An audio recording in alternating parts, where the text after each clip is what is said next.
This is the story of Suleiman bin Daud, the wise King Solomon, son of David. There are 365 stories about Suleiman bin Daud, but this one is not one of them. This is the story of the butterfly that stamped. Suleiman could listen and understand what the animals said to each other, what the birds were talking to one another, what secrets the insects were telling to the rocks, and what the trees were whispering to one another. And his chief queen Balkis, the most beautiful and tender-hearted Balkis, was also as wise as him. Suleiman, on the ring finger of his right hand, used to wear a magical ring. If he turned it once, Afrits and jinns came out of the earth and did whatever he asked them to do. If he turned it twice, fairies came down from the skies and did whatever he asked them to do. And if he turned it 3 times, then the great angel Azrael came in the form of a water carrier and gave him news about the 3 worlds. And yet, Suleiman was not proud. Because you see, once he had tried to show off and then he was made to feel very ashamed about it. And so he had learned his lesson. He never tried to show off ever again. And so Suleiman went about his everyday life as a king. Apart from Balkis, Suleiman also had 999 other wives. Not that he wanted that many wives, but you see, in those days everybody used to marry so many times, and so they had so many husbands and wives. And Suleiman, because he was the king, had to marry many more times to prove indeed that he was the king. And so there were 999 wives apart from Balkis. Some of these wives were nice, but the others were very horrid. And these horrid ones would quarrel with the nice ones and make them horrid, and that was very horrid for Suleiman. He would sit all by himself in the garden and feel so sorry for himself and even wish that he had never been born. But Balkis never fought with him. She never quarreled. She would also sit in her room in the palace and feel so sorry for Suleiman.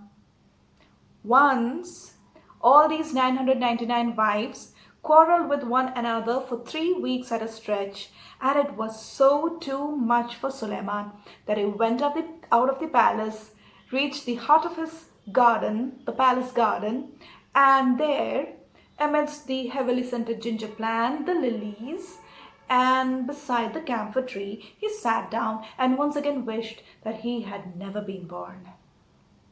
Balkis, Queen Balkis, who loved him so much, also joined him, but she sat on the other side of the camphor tree, and she said, "Oh, my lord, light of my eyes, why don't you turn that ring on your finger and show these queens of Abyssinia and India and Persia and Ethiopia that you are indeed the great and terrible king?"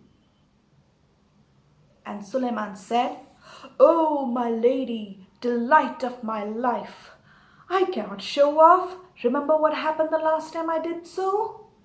This time, if I do it again, just for the sake of my anger, then I might be made to feel more ashamed than ever before. Oh, my lord, light of my soul, what will you do? Oh, my lady, content of my heart, I shall continue to endure my fate at the hands of those quarrelling wives." And so it happened that they sat down and wondered what to do next. Presently, 2 butterflies came along. They were a couple and they were quarreling. And Suleiman could hear the wife tell the husband, "You have been fighting with me all day in the morning. Why?" And the husband was telling her, "Remember what I can do? Remember what I can do? If I stamp, I can make the palace and the garden of Suleiman bin Daud vanish in a clap of thunder. Oh, I should very much like to see that. Don't dare me." This was quite a big boast to make for a little butterfly, and Suleiman, upon hearing this, burst into laughter. He called the husband butterfly, Butterfly got scared, but he plucked up all the courage he had and flew to the finger of the king and said, "O king, live forever."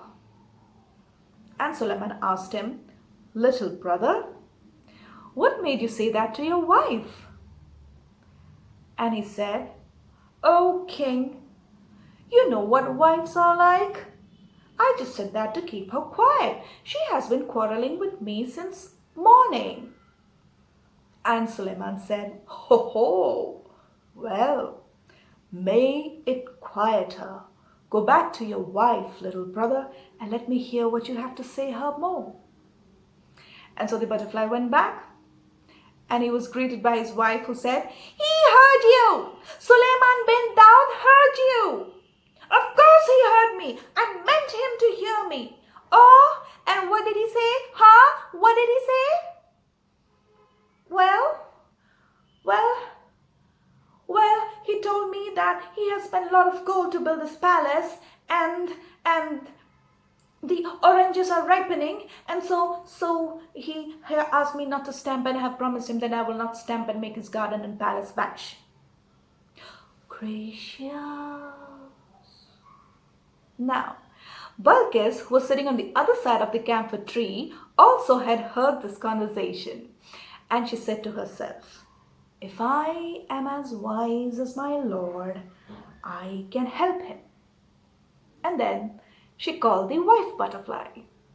The butterfly got scared, but she plucked up all the courage she had and flew up to the finger of the queen and said, "O queen, be lovely forever. You know what menfolk are like. They get angry over nothing at all, and they don't mean half the things they say. He will forget all about it by tomorrow afternoon." And to this, the queen said, "Little sister, I know, but next time he makes that boast to you, take him at his word.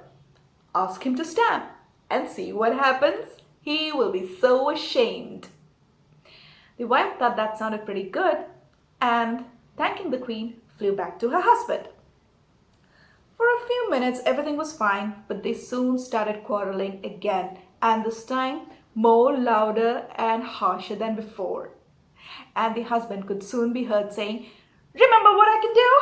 Remember what I can do?" And this time the wife said, "Well, your stamping cannot even bend a blade of grass. I should very much like to see that. Stamp! Stamp! Stamp!" Oh, this was quite a surprise to the husband.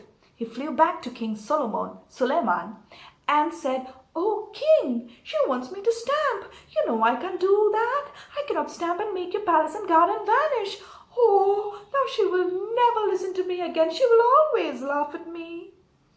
The king was still laughing, and once he was done, he said, "Little brother, don't worry.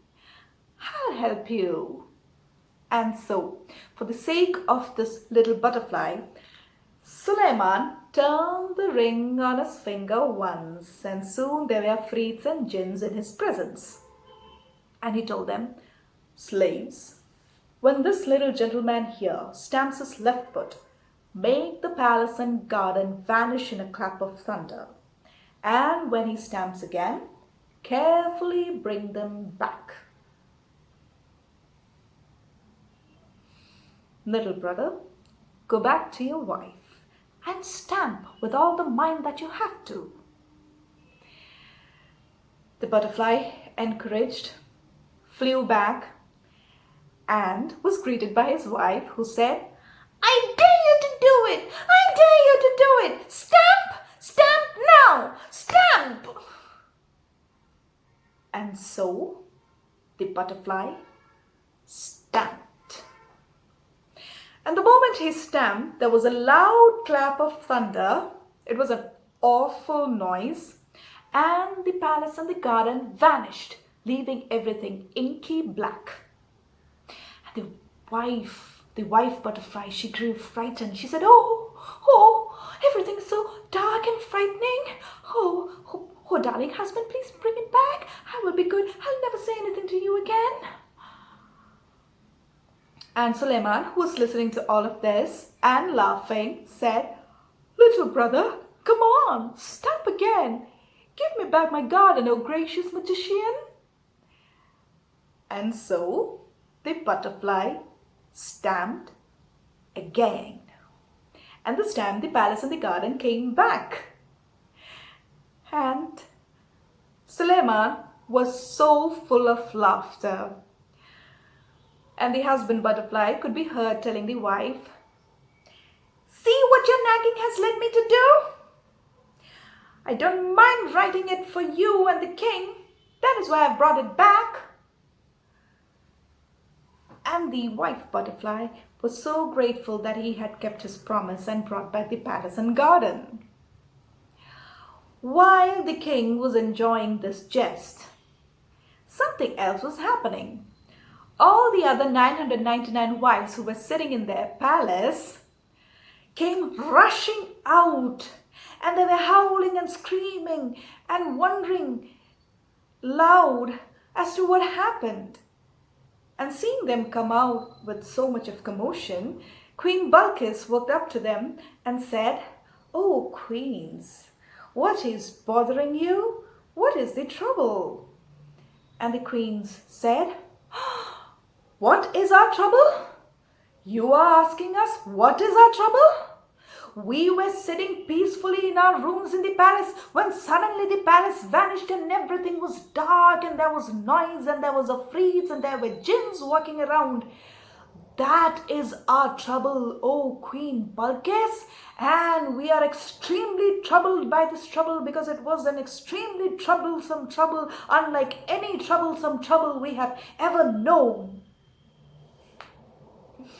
Balkis just smiled at that and said, "Oh, queens, it's nothing. It was just a butterfly complaining about his wife to the king because she had been fighting with him all morning." And the queens did not believe it. It was too ridiculous for them. And so one of the queens said, "Huh? Our palace cannot be plucked up by the roots like a leaf for the sake of an insect. It must be that King Suleiman is dead, and that is why everything became dark and there was so much of noise and thunder and lightning." And Balkis smiled again and said, "Well, come, see for yourself." And so all the 999 queens followed Balkis into the garden, and there they saw the king jesting with the butterflies, and they could hear him say, "Remember, little folks, nothing good comes out of fighting and quarreling and nagging. Now go in peace." Hearing this, the queens thought to themselves and said to one another, "Oh my God, if such things can be done for the sake of a butterfly, what will the king do to us? We have been fighting and quarreling and making things horrid for him since last 3 weeks." Oh. And they became mousy quiet and they went back to their palace. And then when the king was done talking to the butterflies, Balkis went to greet him, and she said, "Oh, my lord, regent of my existence, rejoice! For we have taught the queens of Egypt and Mesopotamia and Abyssinia and India and China and Ethiopia a great and memorable lesson." And the king was surprised, and she said, "Oh, my lady, jewel of my felicity, when did this happen? For I have been sitting here in this garden jesting with the butterflies." And Balkis smiled and said, "Oh, my lord, light of my eyes, I have seen you. It was I who asked the wife of the butterfly to ask her husband to stamp." And then she told the king everything else. How she came about to convince the wife to make her husband to stamp and make the garden and palace vanish. And hearing all of this, Suleiman told Balkis, "Oh, my lady, heart of my heart, Know that if I would have turned this ring on my finger for my own sake, I would have been made to feel ashamed.